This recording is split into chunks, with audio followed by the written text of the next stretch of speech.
Hello, hello, hello. Welcome to the Edibles Club Sesh. I'm your host, Vanessa Lavarado. This is my co-host, Bon Bon, aka Bong Bong Appetit, or is it Bon Bong Appetit on Instagram? I did not blend my lip gloss, my lip chap in. Oh well. Thanks for being here. It's Wednesday, so you know what that means. It's time to sesh. I haven't rolled a joint, so I need to do that right away. Let me make sure my sound is working. Check the chat. Hi, Vice Master. Hi, Micah. Hi, Eddie Moretti. Winslow's here. Winslow is here. Winslow is here to talk about encrypted shit. Oh, fuck, I forgot scissors. Give me a second, everyone. Give me a second, everyone. Look at that doggy. I'm wearing sweatpants. Don't judge me. I wasn't going to get up, but I needed to wear.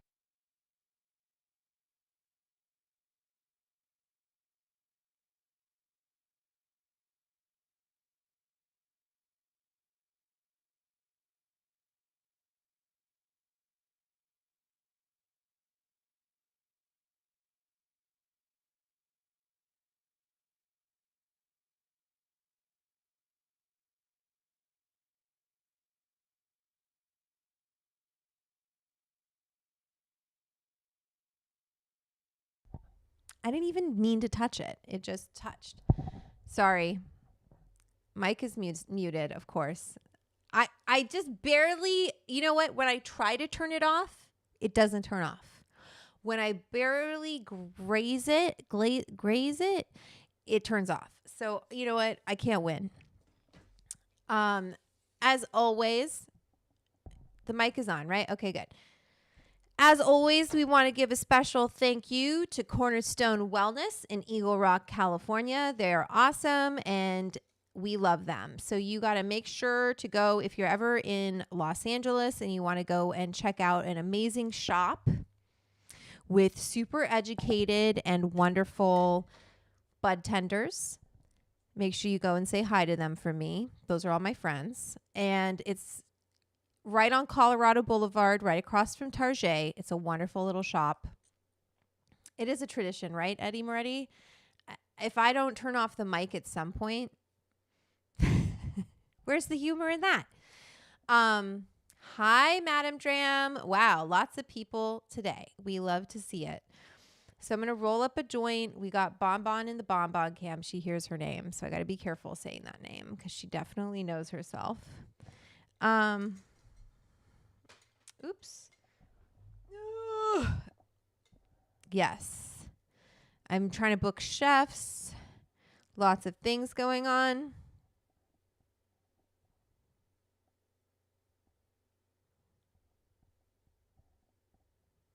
Okay, Bonbon's moving. She got a little face. Hi, Core. How are you? Chris, how are you doing? How's life? Are you staying cool? It's actually been overcast here in Los Angeles. Look at that cute little baby dog. She's so cute. I got really lucky. Let me show you these nugs from Moon Made Flower. I am very spoiled. Look at this nice jar. Peace and Love is what it's called. This is what I've been smoking. Although Christina gave me a really nice jar of Blue Dream flower from different. And we might crack some of those open. So this is Peace and Love from Moonmade Flower. Moonmade Farms, sorry. Oops. There we go. Love it. Beautiful. Beautiful buds. And who was it used to make? Hi, Stuart. There was someone in the comments who used to make fun of me for having small buds. Ha! Look at those buds. Look at these buds. It's not the size of the bud that matters. It's the size of the trichomes. Actually, I don't even know if it's the size of the trichomes or just like the quality of them. Anyway, hi, Verdant Square. Natalie, right? Natalia. That means Christmas. Natale. I'm doing my taxes. Mish, that sounds horrible. But if you're in Los Angeles, just know you can, your taxes aren't due until October because of the fires. It's what's in 'em, says Brandon. I don't know why I'm in a real singing mood. Also, I'm ordering food tonight. There's no way I'm cooking anything for myself tonight. So just be aware. I booked a job this weekend, so I will be out of town on Saturday.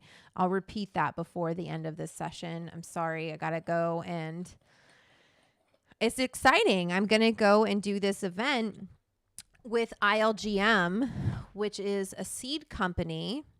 If you haven't heard of them before, they've been around for a while, and they're actually from Amsterdam, which is super cool. And they have a home grow tour happening. And I went to Rolling Loud to go meet them and see their whole thing. They have this really cool Airstream that they are giving away. They're giving away an Airstream. So Verdant Square Network, all you got to do, now I don't know if you're going to win, but you might as well try, and then you'd have an Airstream. So you just sign up on their website and, put your email in so they get an email address, and it's ILGM. Let me get their website, ILGM. So they invited me to go to, boop, hi, Michelle, Cheesesteak Mafia. We got to put that on a t-shirt. So this is who hired me. They invited me to come out to Tempe, Arizona, to Social Hall on Saturday. This Saturday, March 29th. I'm going to be there, and I'm going to be, Michelle, you're so funny. I'm going to be teaching an Edibles 101 class. Can you believe it? So, yeah, of course you can. That's what I do. Also, where's my cookbook? Damn it. I got really distracted. But if you guys knew everything I was doing, you would totally understand. You'd be like, you're nutso. Also, what am I eating for dinner? Important things.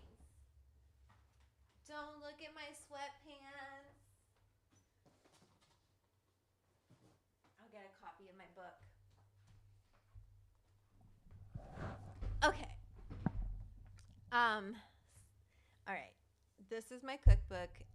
As you know, how to eat weed and have a good time. I will be giving away a signed copy at the event on Saturday. So if you're in Tempe, Arizona, and you want to go, you should come. Come hang out. We'll do a little giveaway, signed copy of the cookbook. So very cool. Yeah, I'm excited, Chris. I'm super excited. They are very cool to work with, and everything that they've been doing has been like, they're not doing it small, like they're go big or go home. And I love that. And, they're working with all of these really amazing people. There's going to be Dr. Riley there. She is on Instagram. She's called Cannabichem. She's great. She's super knowledgeable and just very interesting. She doesn't hurt that she's really beautiful too. And so, yeah, she'll be there as well, teaching a class on chemistry. And who else is going to be there? Oh, there's going to be a there's workshops, right? It's all like it's spring. So Victor Hill, Arizona gives me the vertigo. Really? Maybe it's the dryness, Michelle. Does the dryness, or maybe it's the elevation? I don't know. I'm from New Mexico. I'm right next door to Arizona. Well, Victor, you should come on down. Make a trip to Tempe. Come and hang out on Saturday if you can swing it. That's where I'll be. That is where I'll be. You'll always be cookieing. Wait, why am I Eddie the cookie, or maybe Eddie Biscotti? Oh, because you're always posting photos of all the cookies. That's so funny. Oh my God. Are my gums getting like discolored? I don't know. Maybe I smoked too much weed. No such thing. Old age is wild. Not old age. I'm not old, but like, getting older. I did a workout. I'm going to keep talking about ILGM in a minute, but I just want to tell you guys this. I did a workout the other day where I was doing a bunch of squats, and I've been walking a lot, right? Oh no, Ricky Francois is here and he wants me to eat a cookie on camera. Anyway, so I just kind of overdid it, and now the inside of my knee, like the inner side of my leg and knee, has a I don't know what those are called. There's like it's like filled with fluid, basically. It just got inflamed, and anyway. I'm just trying to exercise and be healthy and like walk my dog. Honestly, I don't know how people walk 10,000 steps a day, because it really like wears on your body. You know what I mean? Hi, JL Sanders. Welcome to the live stream. Anyway, so Saturday, like I said, there's going to be all these really cool workshops at the ILGM Home Grow Tour. Their stop in Tempe, Arizona. It's at Social Hall, which is a very cool venue. We're going to take a look at it. Reza, lymphatic drainage. Do you think I should do some dry brushing? I can dry brush my legs. Maybe I'll do that. I put my legs up the wall. Like I put them up. I sat Vernon Square Network. I walk Bonbon twice a day too. Just because my legs all fucked up doesn't mean I don't walk my dog. Trust me, she's sleeping like that because I walk her. I put my legs up the wall. Anyway, so Saturday, don't distract me. I'm trying to say something. Saturday, there's going to be like I'm teaching an Edibles 101 course, which is going to be awesome. And then there's also going to be a home grow course, which I want to sit on that I want to sit in on that because all of my plants, I can get them to grow, but then I always have issues with bugs.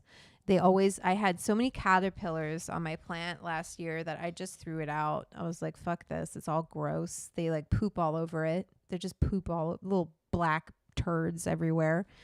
I'm not smoking that, and I'm not going to cook with it, although I don't think there's really anything bad in caterpillar poop, but you never know. So anyway, I really want to learn how to grow because I love gardening. I love growing.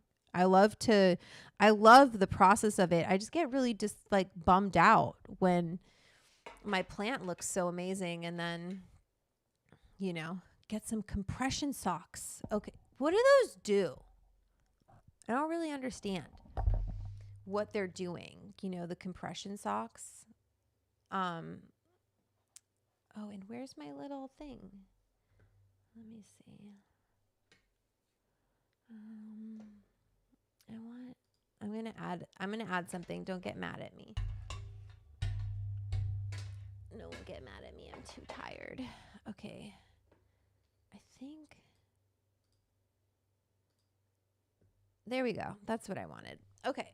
Yeah, I got to get some compression socks because it's really But it's my knee. I can't show you, but that's my foot in a really dirty sock. It's my knee right here. It pushes out. It's gross. It doesn't look nice. And I really think it's because I did too many squats. Okay, so compression socks are used by people to stimulate circulation, which can relieve some of the pain. I'm diabetic, so I'm definitely on them. Okay, so that's what I was. So how do they help your circulation? Because what? Blood pools in our feet, like we retain more blood in our feet. Ricky, calm down. And then you can get it for your knee. Yeah, I'd like to get like a compression thing for my knee. Maybe for both of them. I need the copper fit. Oh my God. Monsieur. Okay. All right. Let me light up this joint. Also, I don't know what the copper fit knee brace is. Am I that far gone? You guys think I like need all of this stuff? I want to use this thing, but because I thought it would be cute to use this little thing. Bonbon is the most adorable. She knows her name, so I can't say it. The dog is really, really cute. What is Michelle? I think you just need to quit whining personally and man up a little bit. Michelle. Kidding. No, I'm a little baby. I know. I would, but I feel like it's one of those things. Like, listen, normally I don't give a shit, but knees are not something I fuck with. JL Sanders, yeah, no, my form, I know, like, sometimes I have some ideas of what I was maybe doing wrong, but honestly, I think what it was just overuse. Doesn't matter what form I was doing, it just was really overuse. Yeah, don't do that when you're 38. Don't do that. Did I snort? I don't remember. Wouldn't surprise me. Look at this thing. Is this going to be stupid and fall out? Oh no. She got up. She wants me to feed her, everybody. Just ignore her. I got the GoPro to work too, and she just wants to go now. Anyway, I'm going to light this thing in this funny little thing.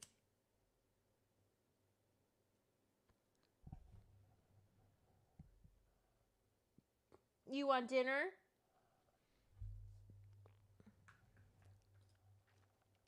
Somebody's empathy clip is slipping. Feed, do you stretch? Yes. I should be stretching every day. Just got a real drugstore. Go to a real drugstore and buy a flexible sleeve with a hole for your kneecap. Okay. Have you iced it? Chris, yes, I have iced it. I iced it last night. Nothing hurts. You know what's wild? None of this hurts. It's not. Okay, I got to feed my dog because she's being really fucking annoying. Okay, you want dinner. I know. Okay. 1 second. Okay, Baba. Come here. Yeah. Okay, eat your dinner. All right, I'm back. Hola. Hi, Matthew. Everyone's having a good. I know she would twirl if I made her. She was twirling. She doesn't even twirl on demand. She just twirls constantly. So yeah, I do stretch. I like to do yoga. I really think what happened is I just 10,000 steps of walking multiple days in a row. I need better shoes. I don't know. How do fucking people do it? It's like, oh, I need new shoes. Now I need this fucking thing for my knee. Like, everything's breaking down. Truck's breaking down. Now I'm breaking down. You look like you're in your early 20s. I really do not. I think I look 38, which is totally fine with me. I'm fine with looking 38. I have a little bit of crow's feet. I've got, that's fine. How many days a week do you work out? How did this turn into what is Vanessa's exercise routine? when I'm not being a lazy asshole like I've been for the past however long. I mean, I walk Bon Bon twice a day, every day. We go at least a few miles every day, right? Some days we do like 8,000 to 10,000 steps. And that is, Michelle, 30 is not old. It's not old. None of this is old. 63 isn't old. Soaking your body in ice helps for any aches, pains, bruising. Nothing hurts, right? None of this hurts. It just, I looked in the mirror and I was like, oh, my inner knee is inflamed. I have a really high pain tolerance, so I think I just don't even feel it if it does hurt. I don't know, you know? So I'm like, oh, it feels normal. And I just keep going.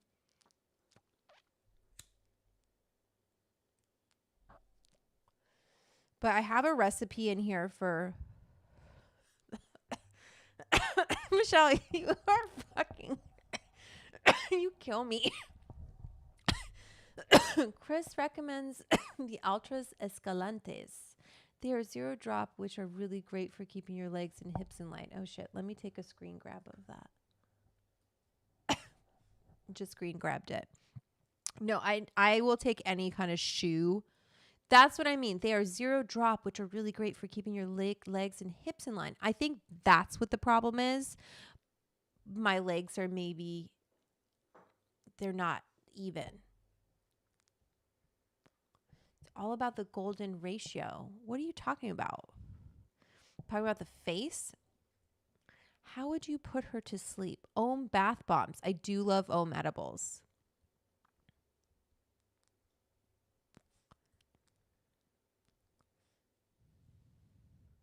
I don't know what some of you are responding to. Damn right.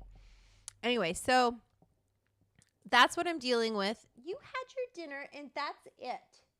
No, you don't get no more dinner. You want your fishy treat? That's what I've been dealing with. What do you like doing after taking weed? Eating food. Eating food is what I like to do after smoking weed. Shreyesh. Savage Lee. Sorry, kids. I'm older than dirt. How old is dirt?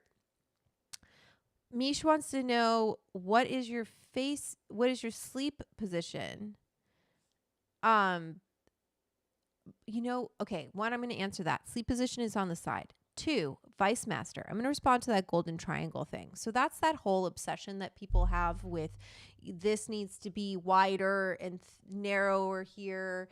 And then once your face kind of melts and drops, it's not a beautiful triangle. But what I've really started to see because of that golden triangle theory is a lot of people getting filler to look like that triangle. So they'll get their jaw, like they'll get their chin filled to be like super pointy or like more pointed. And it just sometimes it doesn't look right.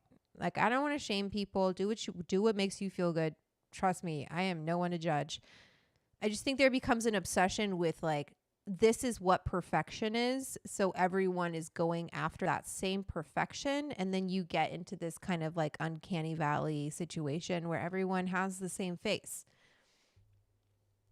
Look at that sweet little girl. Chris, most of us have some difference in leg height. Yeah, which is what leads to bad posture when walking. And then it just kills the joints. Okay, hookahs I've tried, but listen, I have a size 41 foot, right? I am not trying to make my feet look bigger, and hookahs really make my feet look big. What is going on? I don't think it's allowed. Oh, you're talking about putting people to sleep? Yeah, they don't allow euthanasia. Although sometimes I don't know. How do you guys feel about that? That's a heavy topic. Let's not talk about that. Anyway, I don't think it's the ratios makes you attractive. I don't necessarily think that's true. I think that's a very like Western lens of looking at beauty.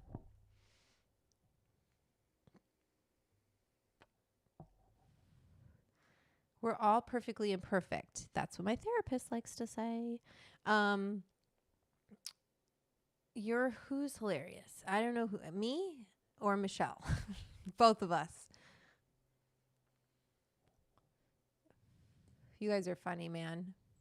Okay, we're going to jump into this actual live. Although, let's order some food because I'm hungry too. Not just Bonbon is hungry. I'm hungry. I don't know if I like this mechanism. Michelle, I like that you're hanging out in the tub. That's cool. Cloud shoes. Get shoes from On Running. Okay, I see it. Okay, Vice Master, you seem very obsessed with this golden triangle, and that's cool, but let's go to the Club Sesh browser. My mic is on. Bonbon is gone. This I want to move over. Make it a little smaller. There we go. Got the logo there. This is my cookbook. You can pre-order my cookbook if you haven't pre-ordered How to Eat Weed and Have a Good Time. Oops, I got to move this. My head isn't in the shot. There we go. If you haven't pre-ordered How to Eat Weed and Have a Good Time, it is available for pre-order. And this is the real deal right here, okay? It's going to be interesting. So I was talking to, who was I talking about too with that, about that? They were talking about, so the thing about tariffs on the tariffs, right? Cookbooks print their prices on them, right? Prices right there. So they can't, those publishers basically are just going to have to eat, or who's going to eat it? I'm guessing the publisher is going to have to eat it, or the retailer. The retailer on that is going to have to eat it for books. Book retailers are going to take a major hit because it's printed on the actual book. So it's not like they can raise the prices for customers. It's already on the book. Does that make sense? Anyway, oops. Didn't mean to do that. I love ordering things. I am smoking, Mish. I'm smoking this Peace and Love from Moon Made. Oops. Really nice. Really nice. But I do have some Blue Dream. I don't know what I did with it. I have some Blue Dream I can roll up as well if we want to try a new strain this evening. Yeah, Winslow. But this is like a nail in the coffin. They didn't need this. Hi, Riri Quararity. That was hard for me. Riri, that was hard for me. Welcome to the stream.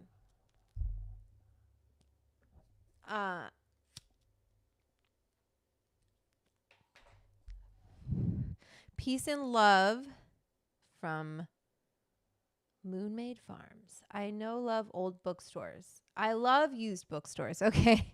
I was like, what are you talking about? Blue Dreams is one of my favorite strains. There was an awesome Blue Dream party this weekend on Sunday. Chef Wendy cooked up an amazing meal. Oh, yeah. Okay. What am I eating? See, I'm going to get hungry and forget. God damn it. What should we get? Pull up some restaurants here. You can shop with me.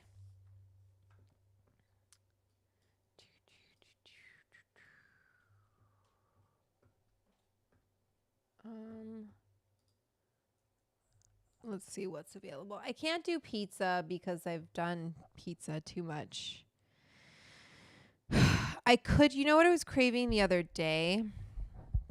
But then I think I have to get DoorDash back, and I was mad at them.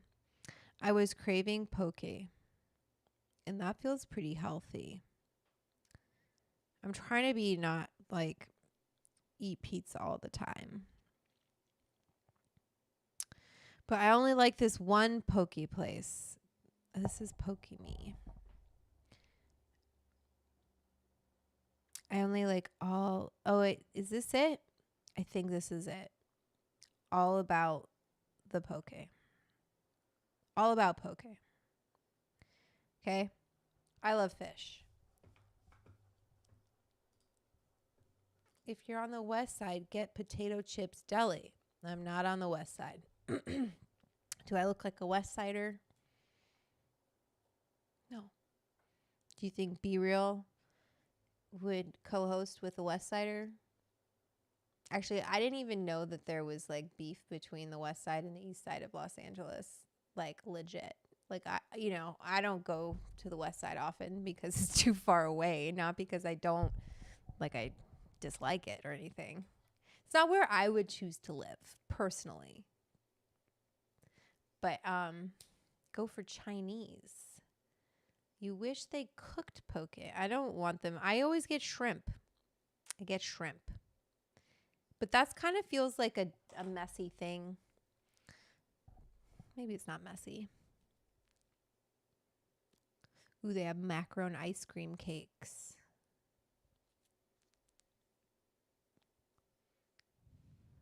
We might have to do this, you guys. Okay, I think I should we'll get a small bowl. I don't need a medium bowl. That's too much food. I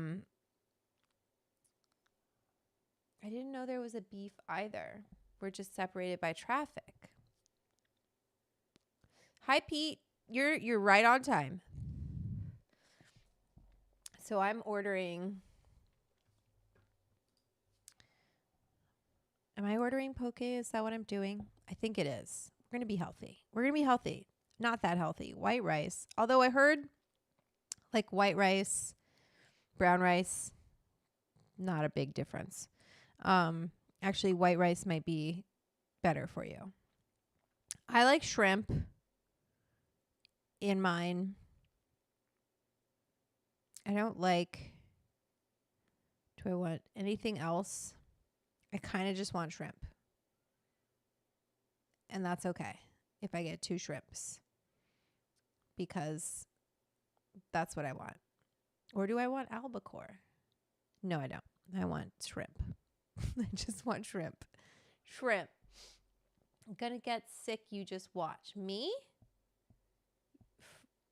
Shrimp is cooked. The shrimp's going to be cooked. It's just going to be shrimp with rice.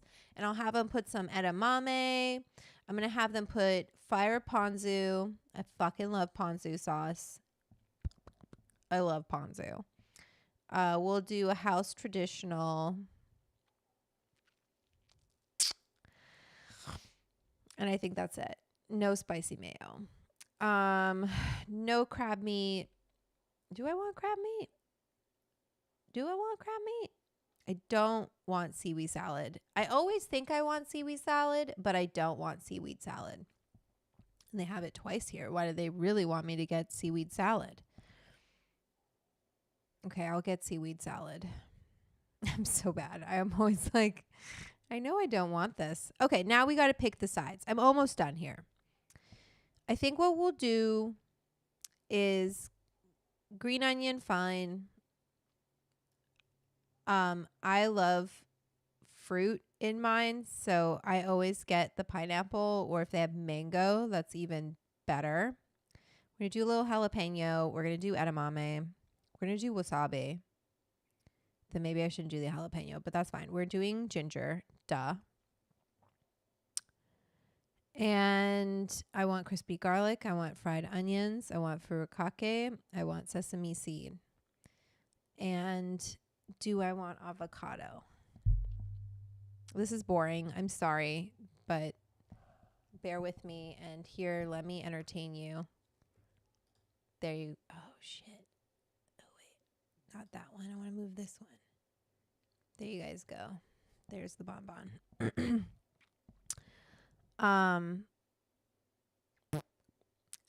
That was my mouth, just so you know. Don't think anything. I also am not looking at the chat. I'm so sorry, you guys. Okay, yes to avocado. Yes to avocado. They said yes to avocado. That's what I was doing. Thank you. Fresh avocado. They don't have mango, Ricky. They don't have mango. They just have pineapple. They had pineapple and tangerine, but I'm not feeling the tangerine as much as I love the pineapple. I wish they would have an option for extra pineapple. And then also the question becomes, do I get the macaron ice cream?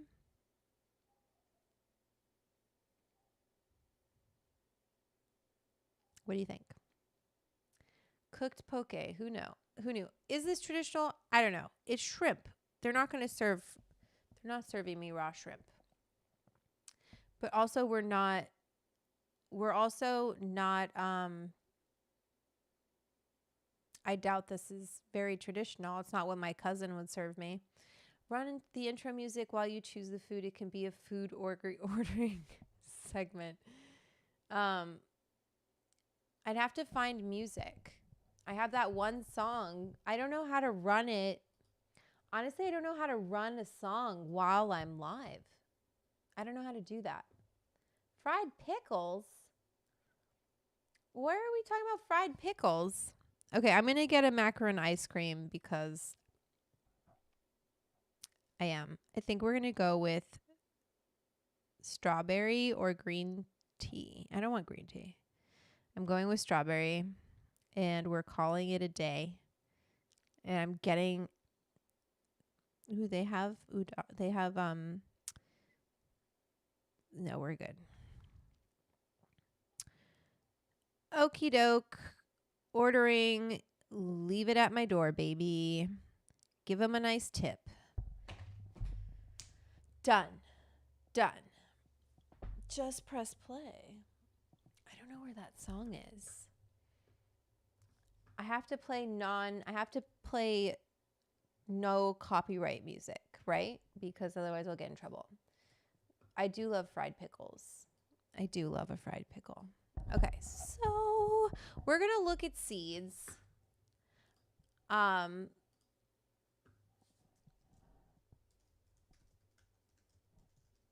want to get a nice breakdown of seeds. And then we're going to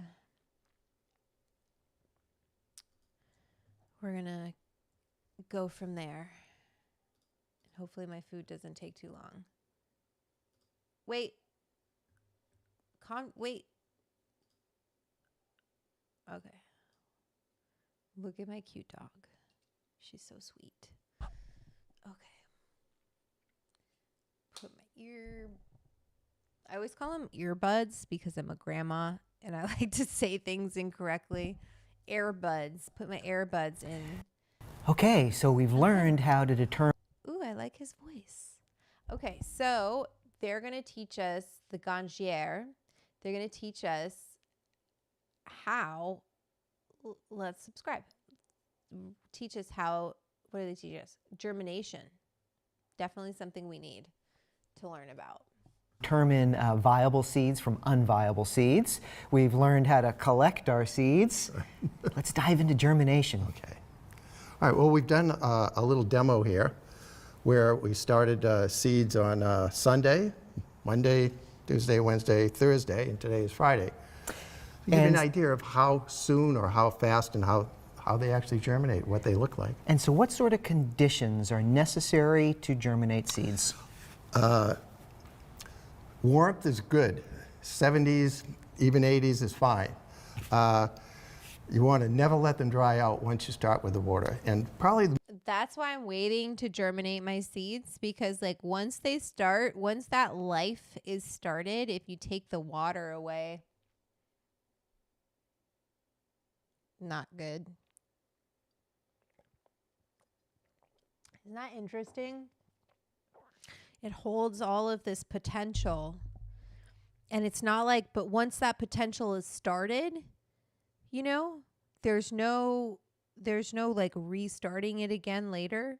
It's just, you know. Oh my God. My bad, JL. You don't want to just look at my dog giant instead of the video? Okay.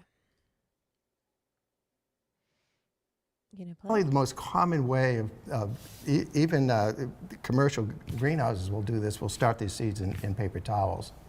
It's tried and true. It's worked for many, That's many what I was years. gonna do. But there are a number of ways to do it, simply by keeping moisture on the seeds and never letting them dry out, and they're going to sprout. So moisture, warmth, Right. and what about light? Well, you wouldn't want to put them in bright light. I don't think the cannabis seeds are affected by like room light or ambient light, but it's certainly not in sunlight or anything that's going to really cause them, any sort of stress at all. Now, generally, people do it Don't in give 'em darkness. stress. Even when you're just covering it with paper towels, it's pretty subdued light by the time it gets there. And I've never seen light affect it. Although light does affect germination of some seeds, I don't think it does cannabis. Oh, that's interesting. And so then as far as timing, as you just got through mentioning, you've kind of staged out some seeds that you've been germinating over the last few days for us, right? Now, all of these have been at about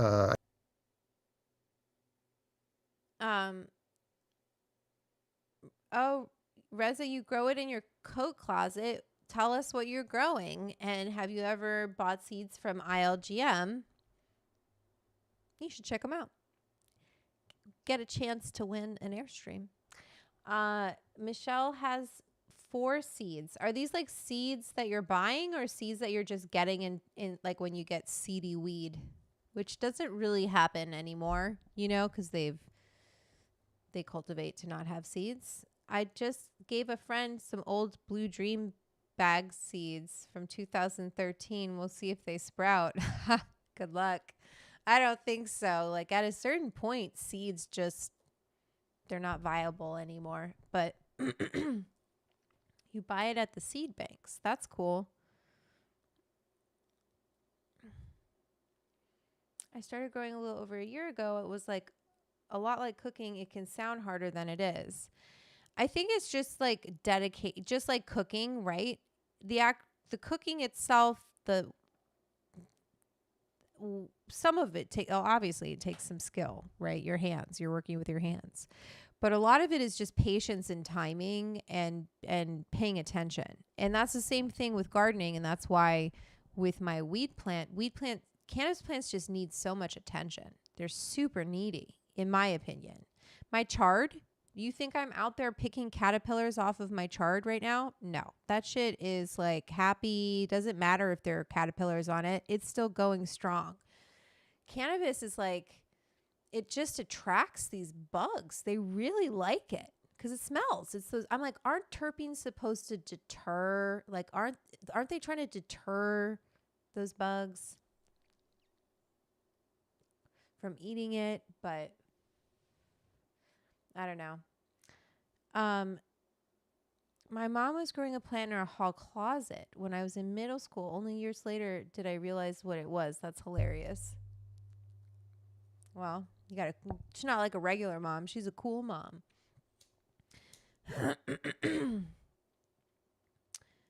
You just got to do it though. I know. I'm going to try this year. I've got these Blue Dream seeds. It's going to happen. I'm going to go to Tempe, Arizona to the ILGM home grow tour. I'm going to go take their home grow course, and you just wait and see.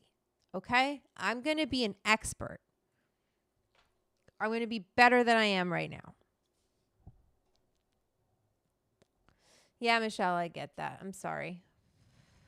We love you. We do. I think the critters get stuck in the buds too while they're eating and pooping while they get stuck. My mom hates me. I'm sorry, Michelle. Mom, you know why moms hate their daughters? Because they hate themselves. It's just that. Reza's going to try growing in his backyard and see how it plays out this summer. I'll let you guys know how it goes. Yeah, I mean, like, I'll let you guys know in the club chat how my plants are growing. I'm just going to grow these. I'll save maybe a couple seeds for another season. But I think I'm going to grow it in a pot, like in those bags or something, so I can move it around. One happy mama, welcome to the sesh. Welcome to the sesh. Hi, Elio the alien. How's it going? How's it going? I'm kind of cold, actually. It's a little chilly. The dog is sleeping. She's so happy. I'm surprised she's sleeping. I didn't take her to the like super long walk today because my knee. I couldn't do it. I was like, ugh, I don't think that's good. Last year was so hot, not many bugs. Yeah, I just got totally whomped by caterpillars. I don't know why. Like my plant just right before it was ready, I need a new mic. I think got to try something new cuz this thing is driving me crazy. It doesn't like hold the like it slightly. I have to like lift it up and then it'll there we go. Def save a few seeds for another season. Yeah, just in case I really like this and then you can't, I guess no you can't. Like I could take clones, but then that's not, it's like a photocopy. I don't care what these guys have to say about germination. I know I'm so bad about switching things. I want to look at autoflower versus feminized. Someone talk about it. Let's see if this is good. We're finding out together. What the fuck is this? All right. This is the first episode of the Bioactive Seed Giveaway. Oh my God, it's Riley. Go. Great. I am Let's so do it. excited to start my own seed soon, and hopefully through the series we can get more listeners growing at Okay, home so this year. this is great because Dr. Riley is going to be there on Saturday. She's going to be doing a workshop on chemistry and how cannabis works in our bodies. So that's going to be super interesting. I definitely will be there for that as well. So as long as I don't have to do it, they don't want me to do anything else. But like, share, and subscribe. So let's hear what she has to say. Year. Later on in this episode, there's going to be explicit instructions on how to enter this giveaway and potentially win some seeds. It was originally only going to be on Instagram, but I do realize that many of you don't have Instagram or don't use Instagram, and mad respect to that. So I've also added a post on Patreon, which is completely free to access and comment. You do not need to be a paid member as an additional place to enter. It does unfortunately have to be on one of these platforms, so I can actually message you if you've won and send out the seeds to you. There were so many awesome questions from the community on this week's episode, so thank you to the Patreon subscribers for being engaged. If you want some exclusive content or to chat with other members of the community, check that out with the links below. But make sure that you grab your favorite drink, roll up a fatty, unclench your jaw, and just chill with Dan and I for the next hour or so. Unclench your jaw.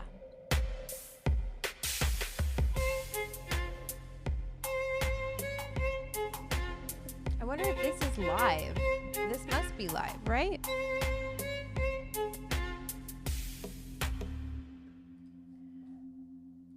What are you guys saying? All right. Welcome back to the Bioactive Podcast. I'm your host, Dr. Riley Kirk, and I'm here today with Dan Nelson from Happy Valley Genetics. And as many of you listeners know, I've been really determined to get as many people home growing this year as possible. So I'm doing this massive seed giveaway that's going to start this episode. Make sure to stick around so you learn how to actually enter the giveaway.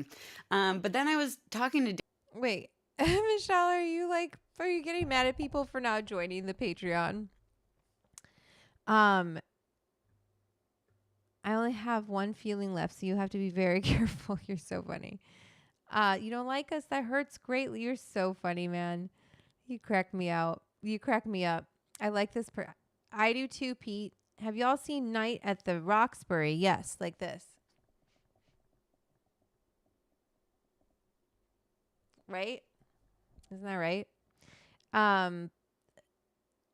Free seed day coming up 4/12 in Long Beach for those looking for seeds. No, that's interesting.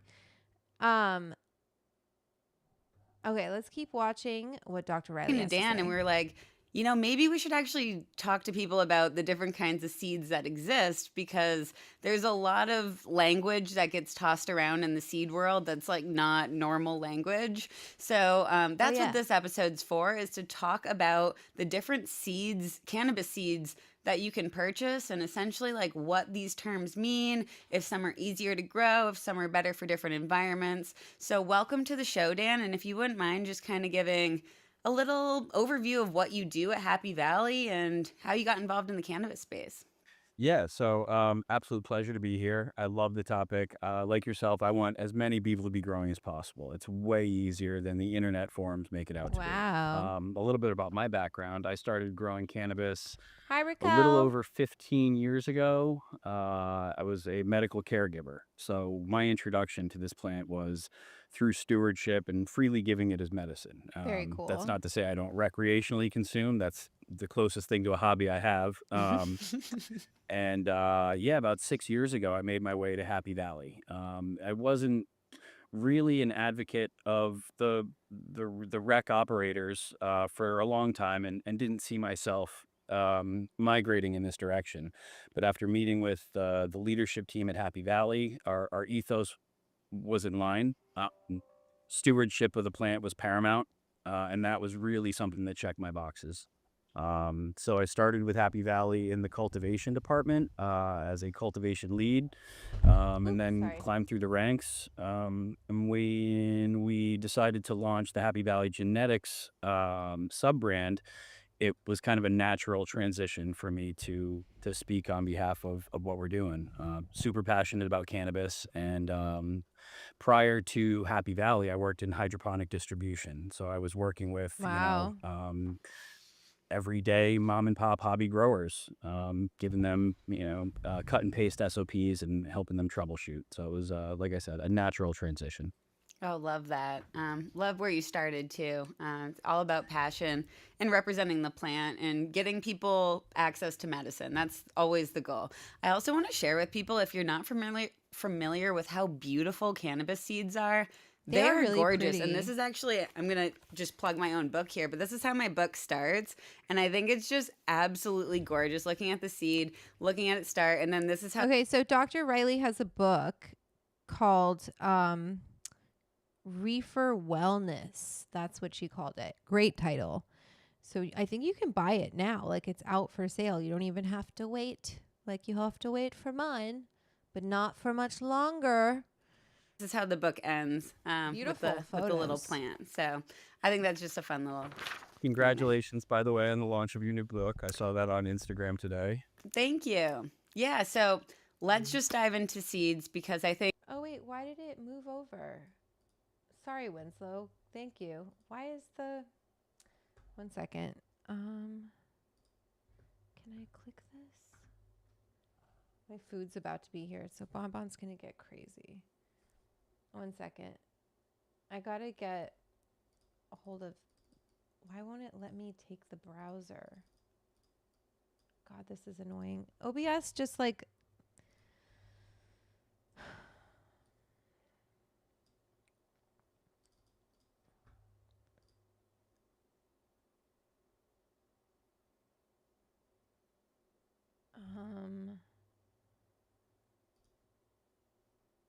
Browser.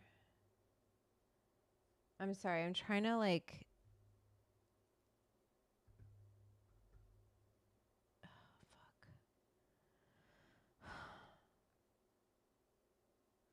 I'm sorry. I'm trying to like make it so it'll fit, but it won't let me click it. And I don't want to have to like. Okay, fine. I'll just redo it. Fucking. Okay, 1 second. Sorry. You're going to just have to see that for a second.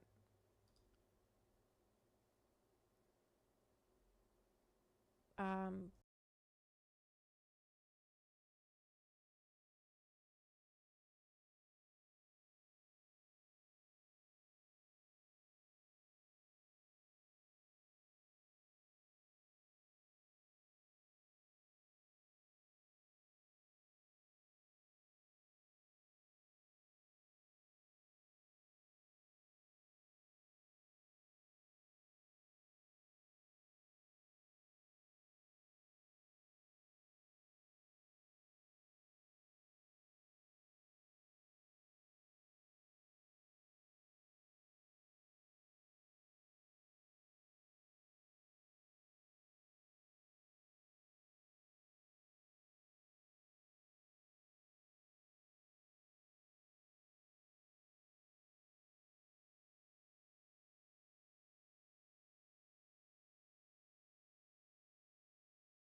I'm sorry. I'm sorry. I'm sorry. Okay, basically, I've been talking to myself for the last 2 minutes. OBS was being a pain in the ass, okay? I'm so sorry. I was clicking around, and like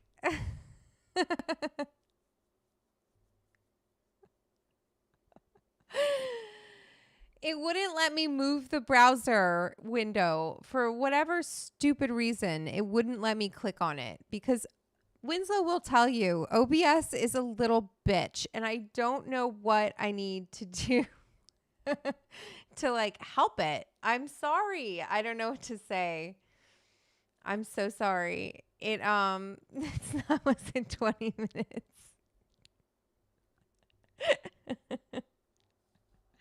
Oh no, now I need to get where is the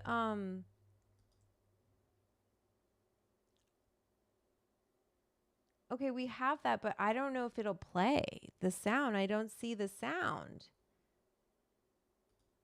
Oh, there it is. Mic aux. No, where's the I did a window capture, right? Let me see if there's an in properties. No. But I don't see the sound for it. Let me try playing this.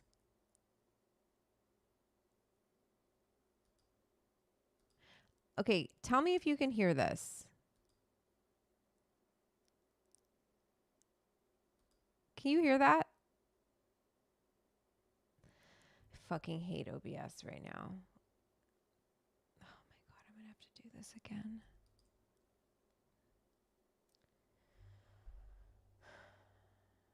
Like you would think in the properties for the window capture, they would have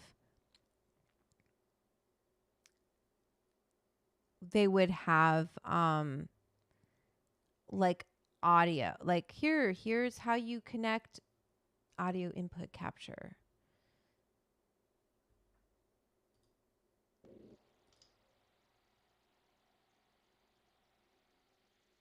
No. It's just supposed to do it. God damn it. The window is just supposed to have audio. Why is this? Okay, I'm sorry, you guys. I have to do it again.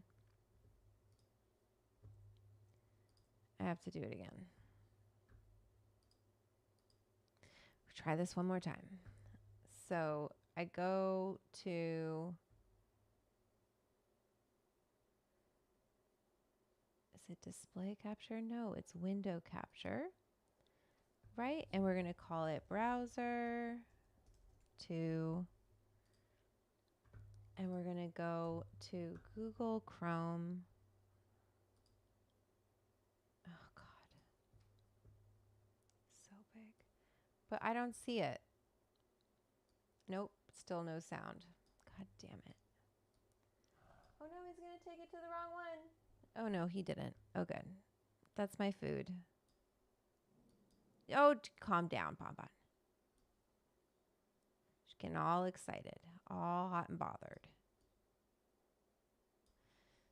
I don't know how to get the sound on this. That's the problem. Because usually what happens is it just automatically, you guys can't hear this, right?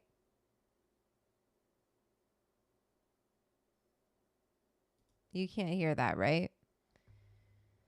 This is so annoying because this is like the whole, this is the whole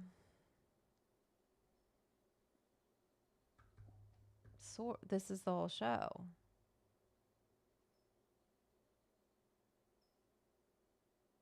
Mac OS. Desktop application. Google Chrome.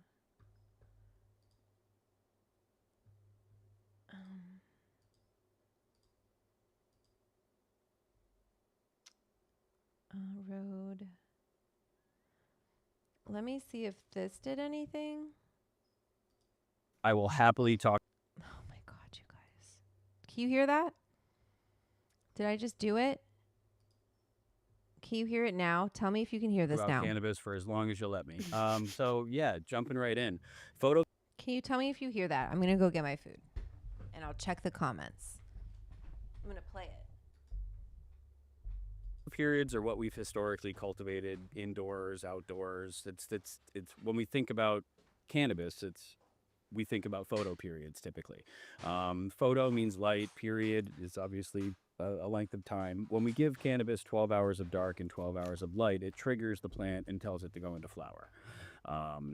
And that's photo period in a nutshell. It's not really much more complicated than that. Because the amount of light's changing. If you were to just like put a plant outside, do you need to put that plant outside at a certain time so that it aligns with the photo period that that's going to be outdoors at that time?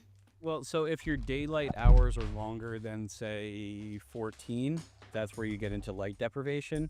And rather than bring the plant inside, a lot of the time it's easier to just throw a shade over it, right? So with light dep greenhouse. Sorry.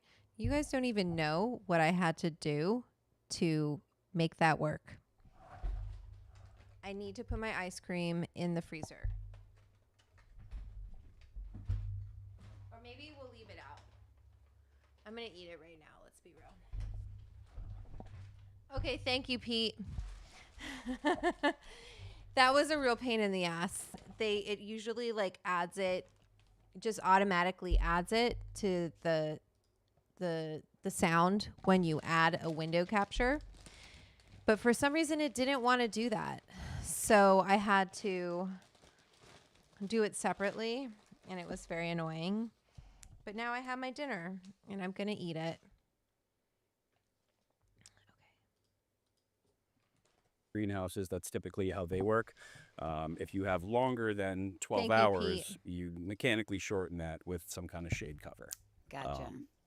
So So are all plants Oh, yeah, we got technically photo period plants? I know with other plants we're not too worried about like, you know, when that nug is like ready to harvest. But like if you put a tomato outside, like it's gonna mature in a certain amount of time as the summer goes on.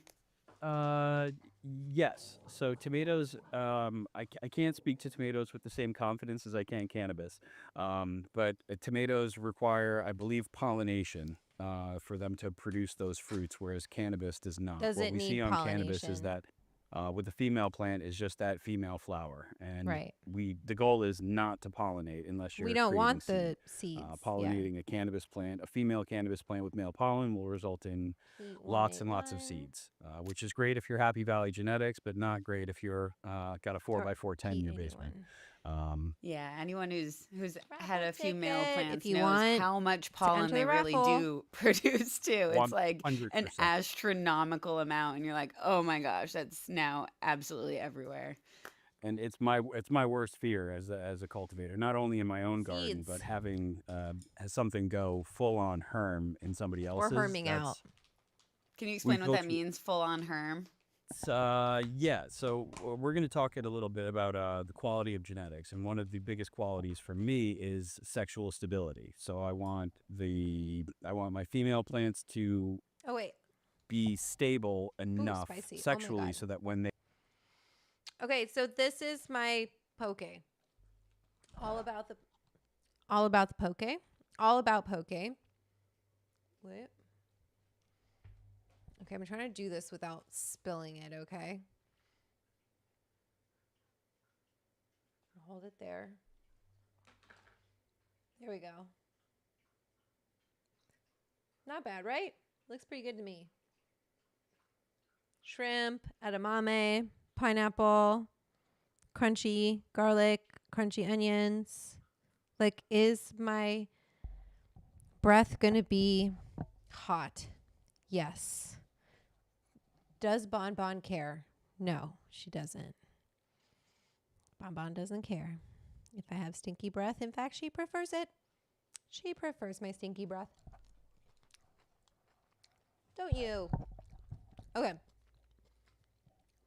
when they do meet a stress, See, they're Young, not where do you going live? to start throwing out anthers or male pollen sacs. That's really important because as farmers, it's not necessarily about being really good at growing a plant that's hard to grow, but about setting yourself up for success with easier to grow genetics, Hmm. especially at scale. Like I have 7,000 Setting flowering yourself up plants at our for. facility right now. So to be able to micromanage every single plant is damn near impossible. Mm, So we need robust I love shrimp. plants that can be predictable. Like Yeah, it's okay. Love that explanation. So if the plant's stressed, it can get into this hermaphrodite situation where I it talk about was a this in my female plant, cookbook. but all of a sudden it's producing pollen. And again, that's like Just a little worst bit. case scenario because now you're a seed factory when you're supposed to be a flower factory. Yeah, I mean, Right. we joke about making bird food, but it is nothing. Nothing has caused my hair to fall out, my beard to go white faster than unstable genetics at scale, and Okay, it's something cool. that we try and vet internally. So, but I didn't answer your other question about 30 autoflowers. Yeah, so minutes. So, there's photo period is like one category of seeds that you can purchase. Wait, what are you guys talking about? I prefer live. Wait, what was the question? Um, every little bit count. Finally, the sound has come back to the chat. Sorry.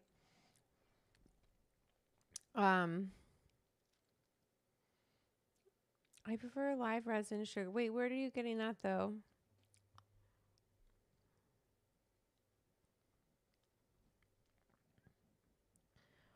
Okay, wait. Where was the question? When you have a constant, oh, okay. I prefer live resin, sugar, live rosin because of the texture, but I don't have a hot knife to mess around with super sticky dabs. Jungle Boys is opening tomorrow. Is cold cure something I want? Pete says he'd destroy that. Yeah, I'm about to. Oh my God, okay. You're in the backwoods, C Young. I'm sorry. Poke would be fun to make. Should ask my cousin Taj. Be like, give me your recipe. Be like, what recipe? I don't have a recipe. I just get really. He like is a fisherman, so he gets the most beautiful fish. Anyway, Michelle, yeah, I think cold cure will be easy to handle if that's what you're looking for. Cool. Love it. Let's keep Purchase. learning. So what is the other Yay. option? so unlike photo periods, which require that 12 hours of darkness, 12 hours of light to trigger the flowering, autoflowers do it automatically. Wow. So no timers needed. Basically, the plant just decides when it's going to go into flower. There are a couple of things that How will does it cause it to go into decide? flower sooner. Whether if it's root bound, if you Oh, a drought stress. stress, things like Stress. that can cause them to stunt growth and go into flower sooner than anticipated. But as long as you pot them in something adequate and don't let them get root bound or don't forget to water, you can get some pretty substantial yields out of an autoflower. I was talking to a customer the other day. It was his Because they're smaller. second grow from start to finish, and it was like 5 ounces off an autoflower indoors, and it was like a 250-watt light. That's not So I was like, Wow. all right, I'm gonna start calling you for advice. So those are really, really bad. cool numbers. That's impressive. Autoflowers That's really can impressive. I literally was like, I'm proud of you. That's awesome.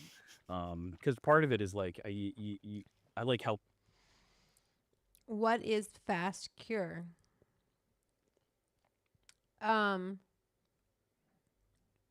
Cold cure, you mean?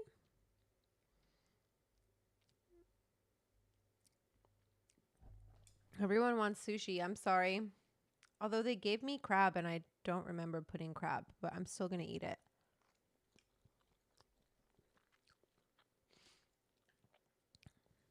Shrimp? Yes. You know what I bet it was? They didn't have enough shrimp. I fucking love shrimp. Although they put a lot of shrimp in here. But what I'm wondering is, where is the rice? It's always so hard for me to get to the rice.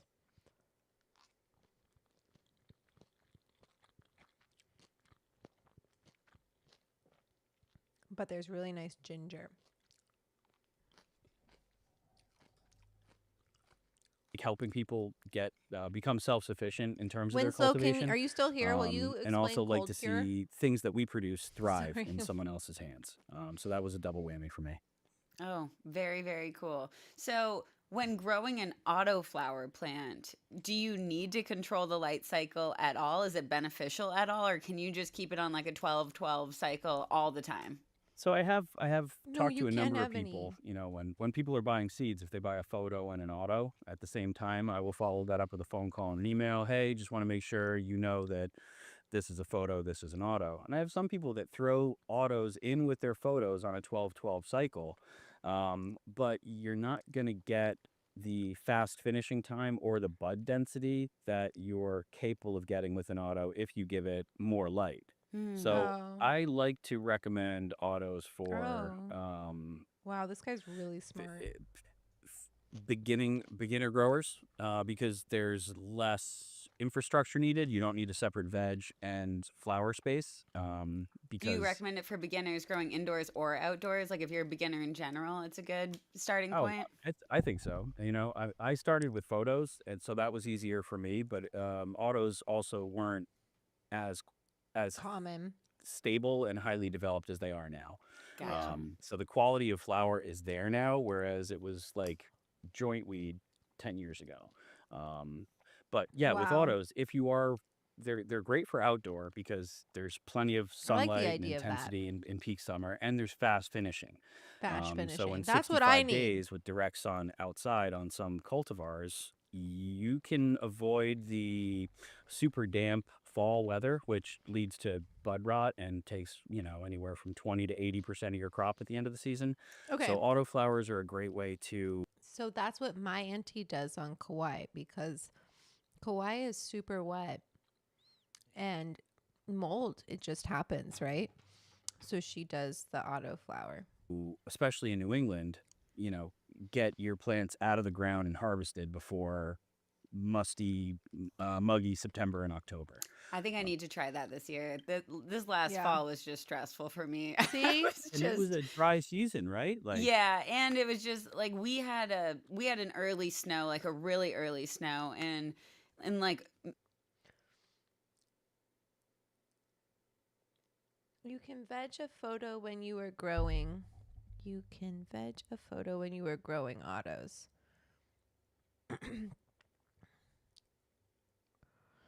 It's a form of wheat concentrate. Cold cure.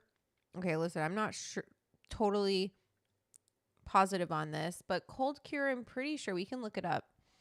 Is I'm gonna eat my ice cream too. Is when you with they're curing it cold. Like some of the names are really just literally that. Like winterization is just they make it really, really cold and they separate the layers. Um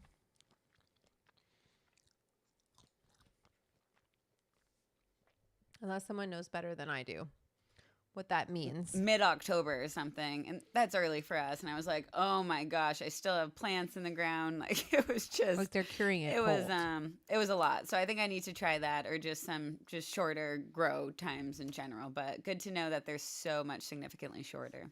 well, I know a guy who has access to a bunch of stable autoflower genetics, so we can probably make something happen Yeah, there. you know, a guy, cool. 100%. So as far as the autos go, indoors they're great. The one thing to keep in mind if you're running autos versus photos, the flowering time is shorter.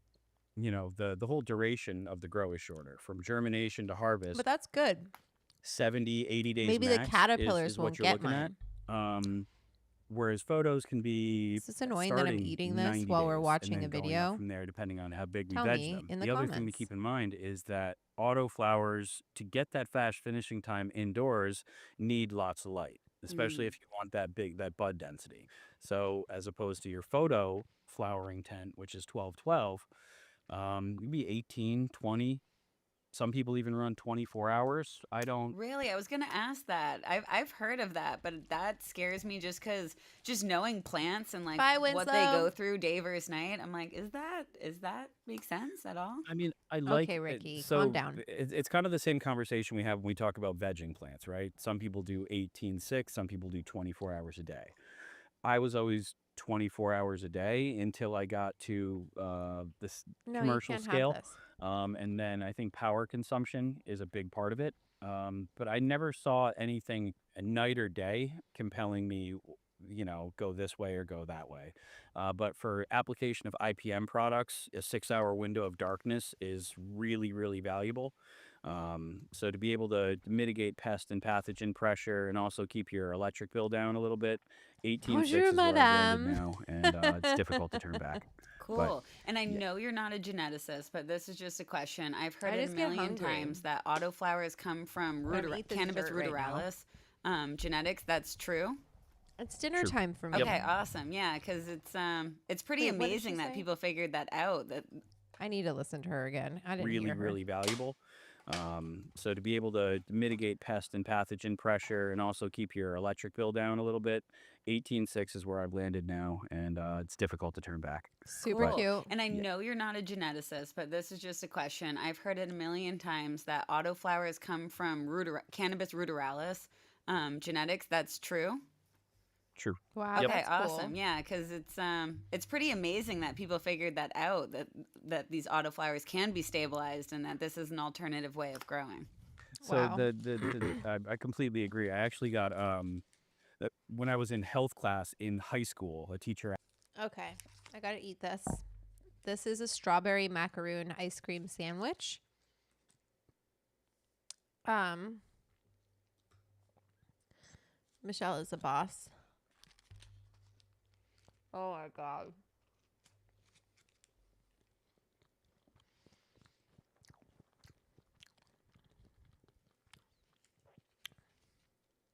This is perfect.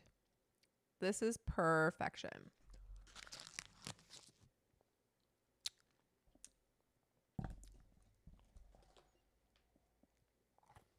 Ooh.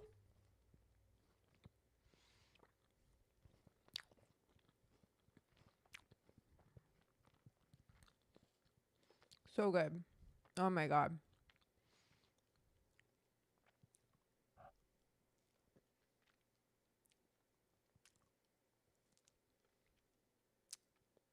I'm going to tell you why it's so good.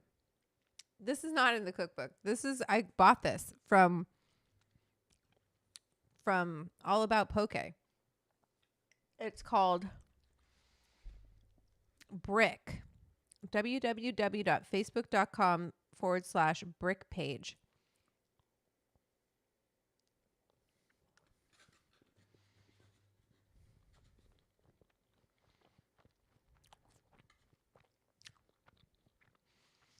You want to know why it's good? It's good because Ricky, you better send me a super chat, man. This is strawberry. The green is, I think just because strawberries. It's just straight up strawberry. And the macaron, the meringue, like the cookie, is really nice and chewy and delicate. And then the strawberry ice cream on the inside is like so soft and perfectly sweetened.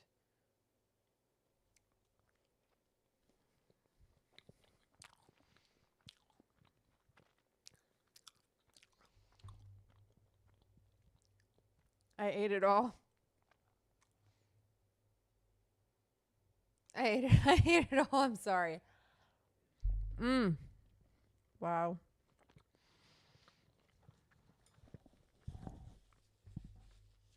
Wow. So good. Hands down. Well, didn't need to know that existed. Did not need to know about that. We did not, Bonbon. Okay, let me put my poke in the fridge so it doesn't go bad. We don't waste fish.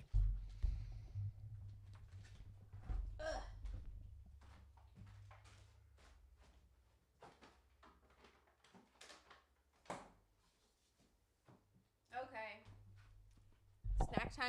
Snack time is over. That was fun. Thank you. That was such a good little treat. That was delightful. All about poke. Try and support some LA restaurants. Hopefully they're not like a major chain. Michelle, I did that.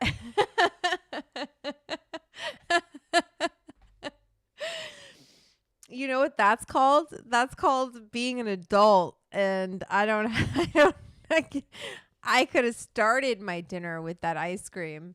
I could have started with dessert. I love being an adult and being able to do whatever the fuck I want. GL Sanders, that was, tell your girlfriend, I really needed that right now. She'll know what I mean. And that was just perfect. I'm not going to bed. It's only 5:41. Teacher asked about cannabis, and I had stumbled on a copy of the psychedelic encyclopedia. It was like from the 70s, and it had a Cool. full breakdown of sativa, indica, and ruderalis. So when she asked what the picture on the screen was, I went into this full diatribe, and yeah, and it kind of pointed my finger in the direction I was headed in my. I don't want you to worry. I'm going to eat the rest of that poke. I just don't want to. As soon as this live is over, I'm going to sit in front of the television and mindlessly. It feels a little weird for me to be sitting there. I know Ricky loves it.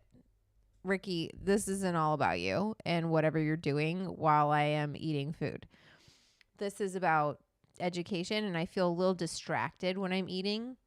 Bonbon, if you want to go play, get me a toy. Get me a toy.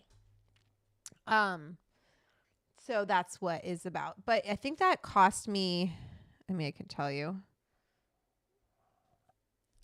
You know, I tip.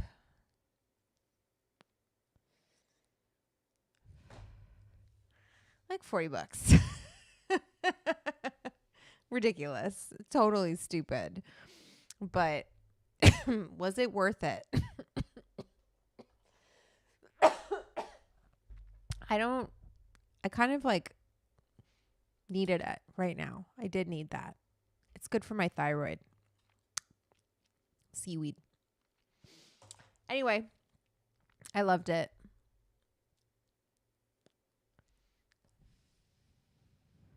Brandon cut a bunch of FV clones today. Very cool.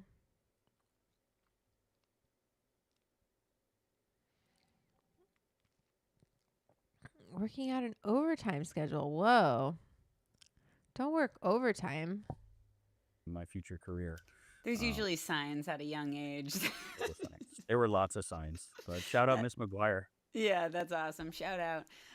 So that's great. When you're purchasing seeds, you're looking for these terms, either photo period or autoflower. They Old should all man's be clone. labeled Nice. with one or the other. We are chatting. Is it a business expense? Definitely. Don't you worry about that. Definitely. We're talking about work. I can't go anywhere. I can't cook anything because I'm live streaming with you. And Pete already gave me $10. So now I'm working, baby. Me. What other terms? Did it make me happy? Did you see my face when I was eating that macaroon? I honestly, I to go back in time and eat that over again, I would pay another $40. That would be stupid of me. But it wouldn't be that stupid because then time travel would be reality. So that would be cool. Might we be looking for when purchasing seeds? Feminized is a big one. Feminized is a big one. SFVOG. And, to your previous point, if it's not clear whether it's a photo period or autoflower, ask the breeder or the bank. That's the big one. Make sure you know what you're getting, because if you set up for photos and you have an auto, it can kind of throw a curveball Loop. at you. Yeah. But whether or not the seeds are feminized, it's a big one. When I first started growing, regular seeds were really the only thing that I would consider, because feminized seeds had this reputation for being sexually unstable. And part of that was Oh, the that's people making interesting. feminized seed. There were no secrets about this. They would pick the things that were the most unstable because it was easier to elicit the male pollen from those donors. Mm. But we've since dialed in the feminization process. So now we can take something that is very, very stable, and through certain proprietary things we do, get that to behave like a male for the narrow window we need. And that's alleviated a lot of my concerns about Bonbon. feminized seed. Um, there's a line in Jurassic Park where they say nature finds a way when they find the eggs, Yeah. and nature really does. So even if you've thoroughly Who is Vice Master? I don't know. Where did he go?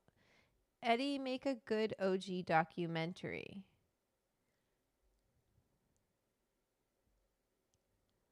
Who is Vice Master? Who are you? Huh.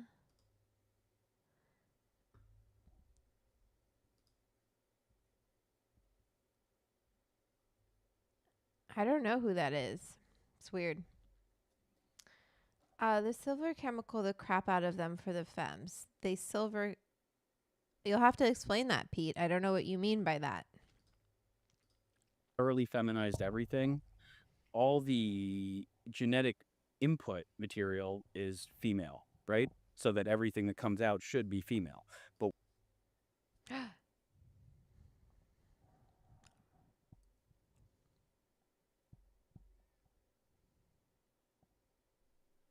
Sorry, I'm texting with someone that it's important. You're going to be happy I'm texting.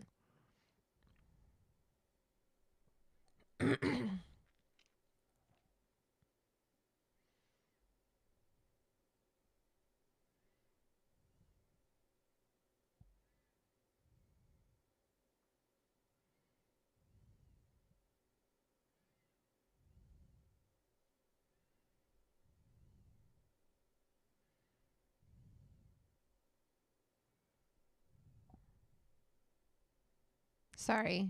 I'm going to play this so I'm not boring. but what we see when we run these out at scale is 1 in 5,000, 1 in 10,000 will be male. So there's always a chance that, a feminized seed will be a true male, but the numbers are very much in the consumer's favor. But it's not 50-50 or anything close to that. Like 1 in 10,000 is, odds that I think most people are willing to. Oh, I play those odds all day. Yeah. Those are, Vegas isn't going to give you a good money line on that. But when we're looking at seeds, if it's $50 a pack for 10 seeds, all right, are they reg or fem? I'm just If a they're regular fem at that guy on price- YouTube. Then why are you telling him to make a documentary? What was that about? Then I know that all 10 of those are going to be female. I'm going to get some kind of viable, smoking grade out of that. Whereas with regs, while it should be 50-50, there's horror stories out there of, 9 out of 10 or 10 out of 10. A 9 but out of those- 10, or either 10, I'd be so upset. Well, with the 9 out of 10, the one keeper is just carrying hopes and dreams and is usually a pretty big winner. So it's So- way worth your money to get feminized seeds because then you actually know that, well, one, you just don't have to worry about it. You You don't don't have have to to, worry. check it all the time, just waiting for like the signs of something. I mean, you should do that anyway as good practice, but feminized seeds, just in very simple terms, you're almost guaranteed that's going to be a female plant. Whereas normally it's like, it might be a male, Hi, might be a female. And like, Guarapo. I've been growing for a while, but it still takes me like till the plant is pretty mature for me to be able to tell if it's male or female. I'm sure there's tips and tricks when they're very small. I know there's genetic testing that you can do, but like I've already put so much energy into that plant by the time I can tell if it's male or female that I do think that feminized seeds are so worth it. Oh, 100%. And there's like the visual cues I think are accurate and the way to go. It's not really feasible for people to have a qPCR machine on their counter at home. I don't. I've been doing this for a long time, but at scale it's cool because we do get to employ those technologies. So if we want to see the expressions on new seed packs, I can do a petiole punch on new Regular growth, seeds and do then have their within a charm, it's few true. days have those results back, which tell me male female, which is great because we can cut 3 weeks out of the process and cull, Wow. and every square foot is super valuable. That seems But pretty to your like point, the feminized seeds are Sorry. definitely worth it as long as the donor plant has been thoroughly vetted and stress tested at scale. Because if they're not stress proof, then you can run into some herm traits. But the same can be said for reg seed. If you're taking two unstable parents and putting them together, it's very difficult to predict the outcome. Yeah. So before we get into that a little more, which I think will probably be the next topic or soon, you mentioned kind of briefly that some might be great for beginners, like these autoflowers might be great for beginners. Can we talk about one, like what you would look for if you are a beginner grower? What are some seeds you're looking for? And then why would you try to grow other types of plants? What are the benefits of growing other than, the simplest form? Will you be doing a book signing when yours comes out? Um, I have an event at Now Serving. I have to check the date. I'm pretty sure it's the 17th of April. So I will, as that gets closer, I'll be announcing those dates. I'd like to set up some more. I want to say like when can I do that? Because it's like me. It's all me doing it. I'm doing other things right now, but there definitely is one at Now Serving, Cornerstone Wellness. Um, I'll be doing a book signing there for sure. So those are both in Los Angeles. I'd like to do one in Seattle if possible. This is all if possible, and it might have to wait like until after the book. Well, obviously until after the book comes out. But where else would I like to go? I'd like to go to New York too. I'd like to go to San Diego. I mean, I can do book signings. Doesn't have to be right when the book comes out. I can always do them later on as it goes on. So it'll be a lot.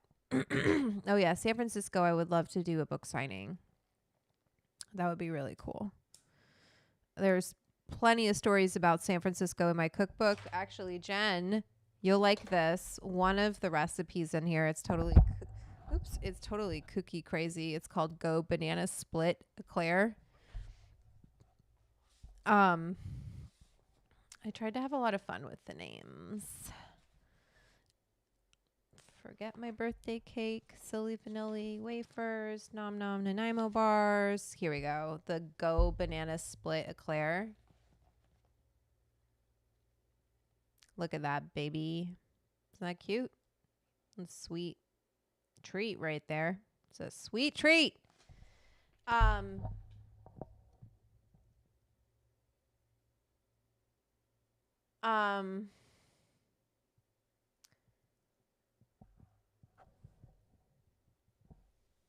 don't know, Vice Master. I don't know what you're talking about, but it feels like you need to have a separate conversation with Eddie. Anyway, so hi, Russ. Oh my God, Russ is here. Nice to see you, man. It's been a minute. Well, you were in the chat just a little bit the other time for the club. Oh yeah, let me tell you all. Well, while we're here, I'm gonna run my poll. Oh yeah, the chicken pot pies are really good. Okay, well first I want to know. Well, no, let's do this poll really quickly. Who is a member of my Patreon? So we'll run this for a little bit, and then I want to ask some more questions. And we have to get into Signal pretty soon. So we're going to watch a little bit more of this. We'll talk about what strains you're growing. We'll take a look at the ILGM website and see what strains they have. And then we're going to look at Signal. Yes.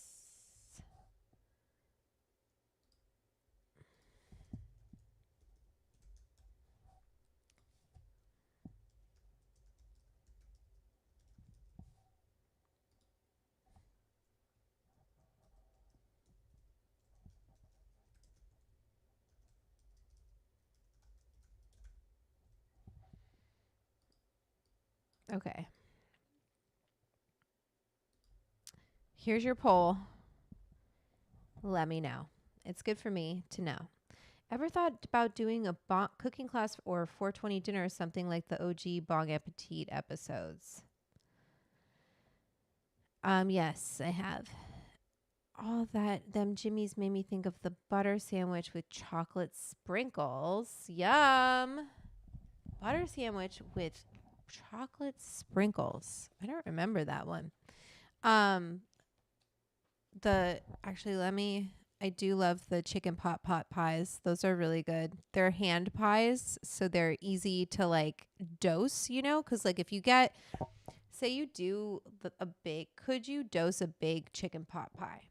Yes, you could make a big chicken pot pie. But I feel, like it's easier to tell someone like eat this many chicken pot pies if you have them individual, right? If you have them floating in space and into your mouth. Chicken pot pies.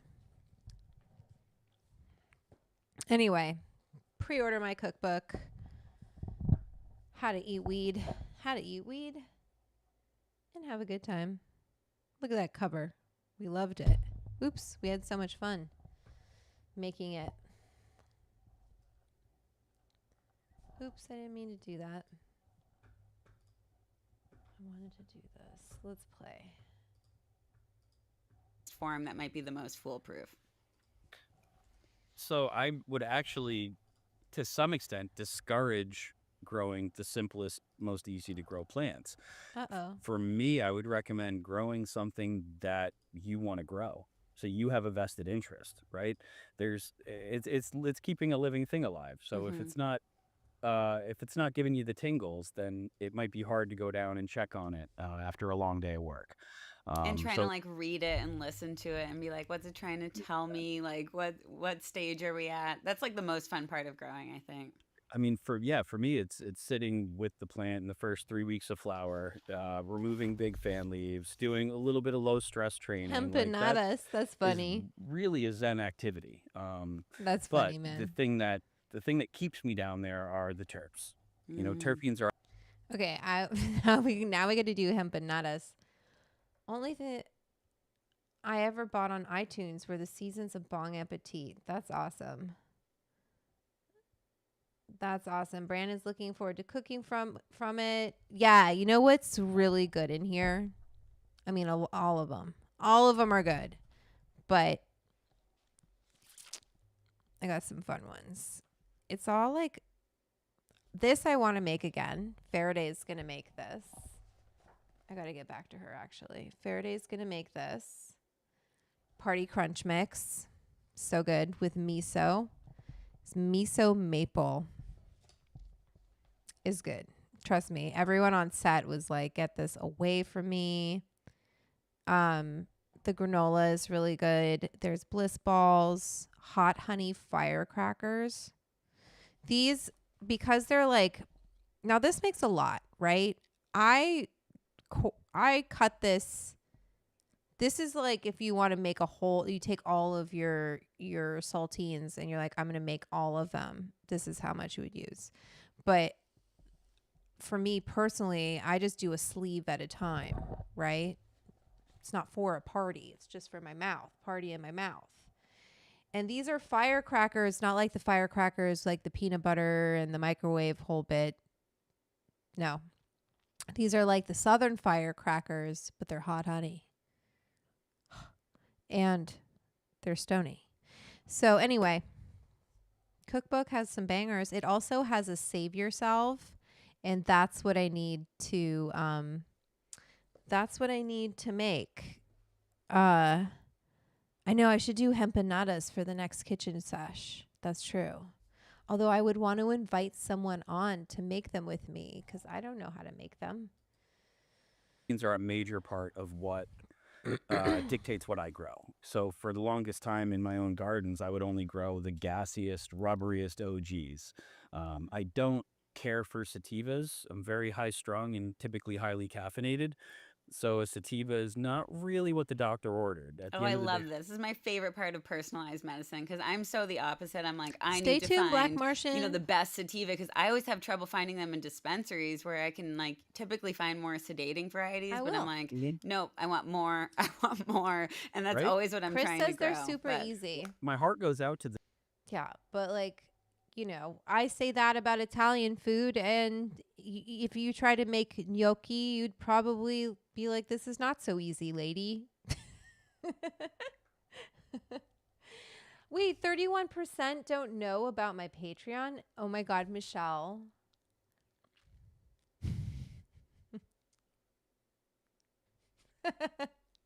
It's not that they're lying. It's that that's the only option I gave them if they're not a member. I didn't say no. I know you I know about it, but I haven't joined. I guess I should have made that. I guess I should have made that. Um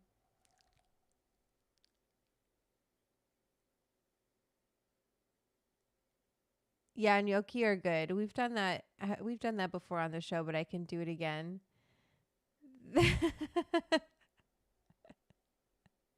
Oh wait, well look at my sign at the Edibles Club. It's not even in there. Join my Patreon, the Edibles. They need to be able to see it. And then I need to give them the link, right, you guys? I got to give them the link.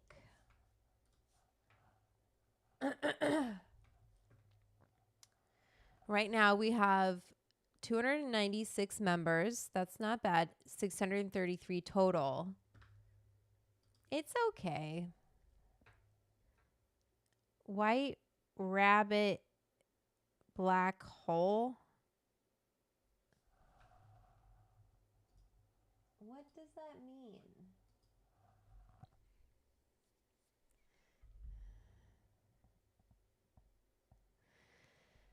I don't know what's going on with that. We're just going to keep going though.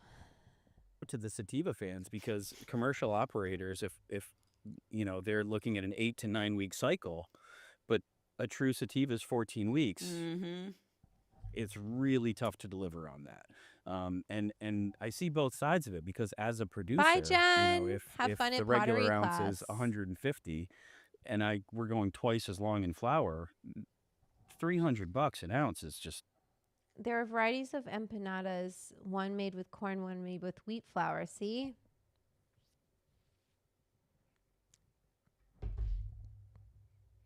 A lot of decisions to make. It's a little much, Do sativas typically produce less flower too? I know that they have a longer growing time, but just because they are typically like taller and maybe airier, are they producing less bud per plant, or have you noticed that? I think it's difficult to say. I mean, Depends I've on the seen strain. monstrous land races where at the end of 16 weeks you see like a 5 to 6 pound plant, and potentially larger. Whereas something that's indica dominant, unless you're vegging it for a really long time, your cola size is typically a little bit smaller overall, but everything's denser. So it's a really nuanced question that I don't think there is a clear-cut answer to, especially with modern genetics that are so muddled. Can we Like to talk about get that? You mentioned landrace. Now we're talking about modern genetics. Like, what are the 100%. difference between these, and like what has happened in the past, 100 years or however long it is, that has caused such a difference in the cannabis we have available to us? I would absolutely love to. So basically, the war on drugs happened. Th- this is going to need a fact check, but I'm pretty sure I can nail it. There was a lot of cultivation of these true landrace sativas, and when I say landrace, I mean naturally occurring. The genetic pool was unobstructed by man, no Bonbon selective Chem breeding. is It was just down. in the wild they were found like this. So you had these giant sativas being grown outdoors, and then in the war on drugs, chemicals were dropped on them to kill the field. There was way more pressure on the highly visible outdoor grows. So people started hybridizing. You'd take your Afghani strains and hit them against your Mexican landrace, and then all of a sudden it's How got a should I shorter make flower them? time, and they can grow it indoors. Um, and That's a lot of pressure. I think that's too much pressure for me to do that without someone coming over. So if I find someone to come and cook empanadas with me, then we'll make them. Okay, should we go into Signal or do we want to keep watching this? Let me know. Should we go into the Signal discussion? Got a bunch of exotic stuff from the. Or no, we have to look at ILGM. I want to look at their website really quickly.